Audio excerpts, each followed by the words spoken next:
حدیث پاک میں تھا کہ ایک دفعہ نبی کریم صلی اللہ علیہ وسلم تشریف فرما تھے تو ایک دھماکے کی آواز آئی، تو آپ نے فرمایا ما ھذا وجب، یہ کس چیز کی آواز ہے؟ صحابہ نے عرض کیا اللہ و رسول عالم، اللہ اور اس کے رسول خوب جانتے ہیں۔ تو آپ نے فرمایا ھذا حجر، یہ ایک پتھر تھا، ارسلہ اللہ تعالی منذ 70 خریفہ، اللہ نے آج سے 70 سال پہلے اس کو جہنم میں پھینکا تھا، فالآن حین انتہا الی فی قعرہا، اب وہ جہنم کے کھڈے میں پہنچا ہے۔ قرآن پاک کی ایک آیت مبارکہ ہے کلما نضجت جلودہم بدلناہم جلودا غیرہا لیذوقوا العذاب، کہ جلد کو جلایا جائے گا جب انسان مرنے کے قریب ہو جائے گا کہ تکلیف کی انتہا پہ پہنچ جائے گا، جلد ساری جل جائے گی، کیونکہ وہاں موت تو آنی کوئی نہیں، اسی دکھی جلد کے اوپر، اسی پریشانی والی جلد کے اوپر دوبارہ جلد کو چڑھا دیا جائے گا، پھر دوبارہ اس کو جلایا جائے گا، جب وہ بالکل راکھ ہونے کے قریب ہو جائے گی پھر اس کے اوپر چڑھا دیا جائے گا، بار بار تبدیلی چلتی رہے گی۔ سیدنا عمر فاروق رضی اللہ تعالیٰ عنہ کا اخبار سے پوچھا کہ آپ نے نبی کریم صلی اللہ علیہ وسلم سے اس کی کیا تفسیر سنی ہے؟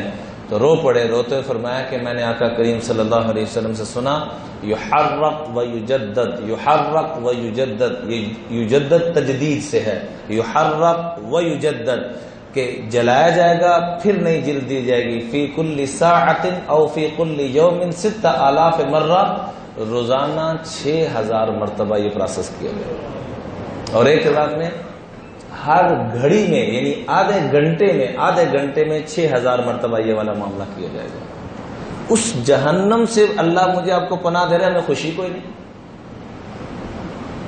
یہاں میں آپ کو مشورہ دوں گا جیل میں ضرور وزٹ کریں، میرا پورے پاکستان کے جیل خانہ جات میں جانا ہوتا ہے، پوچھیں ان ترسی نگاہوں کو جو رمضان گھر میں گزارنا چاہتے ہیں، ایک افطاری گھر میں کر لیں، ایک سحری، کیا ان کے بیوی بچے ہیں؟ کیا وہ اگر چور ہیں تو ہم نماز چھوڑ کے اس سے بڑے چور ہیں اللہ کی قسم؟ کیا وہ اگر ڈکیٹ ہیں تو ہم ماں باپ کے ساتھ بدتمیزی کرنے والے اس سے بڑے ڈکیٹ ہیں؟ کل مجھے ایک خاتون کا فون آیا، وہ رو پڑی، پہلے تو اس سے بات ہی نہ ہو، روتے کہنے لگی کہ میرا ایک بھائی ہے، وہ والدہ کو گھر میں نہیں رہنے دیتا، والدہ کبھی میرے پاس آ جاتی ہے کبھی میری چھوٹی بہن کے پاس، اور وہ بھی اور اس کے بچے یہ کہتے ہیں کہ بڈھی تو نے کب مرنا ہے، کب تو نے جان چھوڑنی ہے۔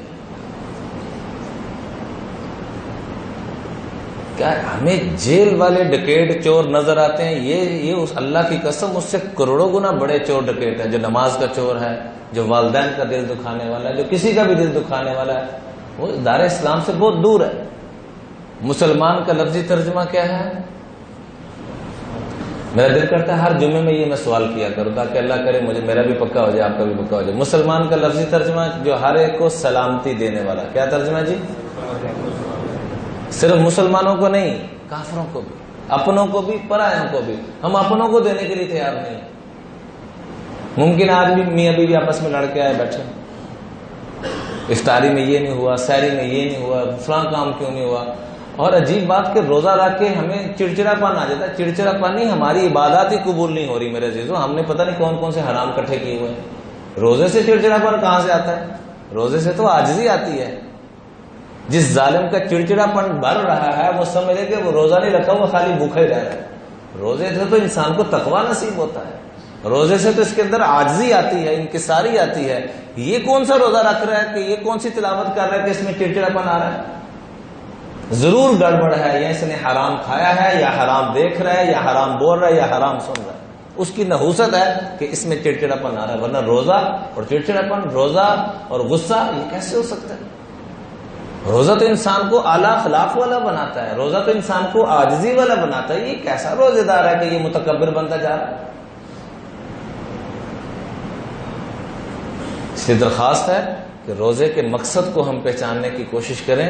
اللہ جل جلالہ مجھے آپ کو کتنی بڑی مصیبت سے بچا رہا ہے، جہنم سے بچا رہا ہے، اور ہم اس پہ خوشی نہیں ہو رہے۔